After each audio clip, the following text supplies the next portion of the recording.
ગુજરાત આખાની અંદર આ જ હાલત છે। ક્યાંક બફારો છે, ઉકળાટ છે, અને બફારા અને ઉકળાટ જ્યારે ચરમ ઉપર પહોંચે છે ત્યારે મેઘરાજા વરસે છે અને બધે ઠંડક પ્રસરાવી દે છે। પછી એ ગુજરાત હોય કે રાજસ્થાન હોય, રાજસ્થાનની અંદર પણ ભારે વરસાદ વરસ્યો છે કેટલાક વિસ્તારોની અંદર, અને એના કારણે બનાસ નદીમાં નવા નીર આવ્યા છે। બનાસ નદીની અંદર નવા નીર આવતા લોકોમાં ખુશી જોવા મળી રહી છે, સાથે જ લોકોએ નીરના વધામણા પણ કર્યા છે અને બનાસ નદીમાં આ નવા નીરની હજી શરૂઆત થઈ છે। ધીમે ધીમે બનાસ નદીનું આપણે ભૂતકાળની અંદર પ્રચંડ અને રૌદ્ર સ્વરૂપ પણ જોઈ ચૂક્યા છીએ કે જ્યારે ઉપરવાસની અંદર ભારે વરસાદ થતો હોય ત્યારે, પણ આ હજી શરૂઆત થઈ છે ને નવા નીર આવતા બનાસકાંઠાના ખેડૂતોમાં એક આશા બંધાઈ છે કે હા, આ વર્ષ સારું જશે। ધવલ મારી સાથે ફોનલાઈન પર જોડાયા છે। ધવલ, નવા નીરની આવક થઈ છે, નાળિયેરના પાણીથી ખેડૂતોએ, ગ્રામજનોએ આ નીરના વધામણા કર્યા છે અને એની સાથે સાથે બનાસ નદીમાં નવા નીરની આવક એક સારા વર્ષની અનુભૂતિ પણ કરાવી જાય છે।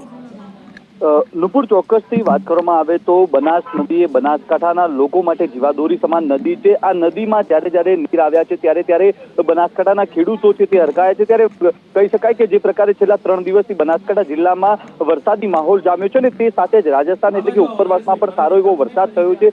ઉપરવાસમાં જે પ્રકારે સારો એવો વરસાદ થયો તેને લઈને બનાસ નદી છે તે જીવંત બની છે। બનાસના નીર છે તે ગુજરાતમાં પ્રવેશી રહ્યા છે।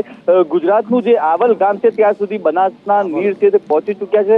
ત્યારે કહી શકાય કે બનાસના સીધું પાણી છે તે દાંતીવાડા ડેમમાં જાય છે અને જે પ્રકારે ડેમમાં પાણીની આવક થતી હોય છે ત્યારે અત્યારે જે પ્રકારે રાજસ્થાનમાંથી પસાર થતી બનાસ નદી છે તે જીવંત બની છે ને તેના નીર છે તે ગુજરાતમાં પ્રવેશી રહ્યા છે। ગુજરાતના આવલ ગામ છે ત્યાં સુધી જે પ્રકારે નીર પહોંચ્યા છે, ખેડૂતો આવલ ગામે પહોંચીને જે નદી છે તેના વધામણા પણ કરી દીધા છે। કહી શકાય કે જે પ્રકારે અત્યારે તો બનાસ નદી જીવંત બની છે તેને લઈને બનાસકાંઠાના ખેડૂતોમાં જીવ આવ્યો હોય છે। બિલકુલ, બનાસ નદીની અંદર જીવંત થઈ છે બનાસ નદી અને ખેડૂતોની અંદર નવા પ્રાણ ફૂંકાયા છે।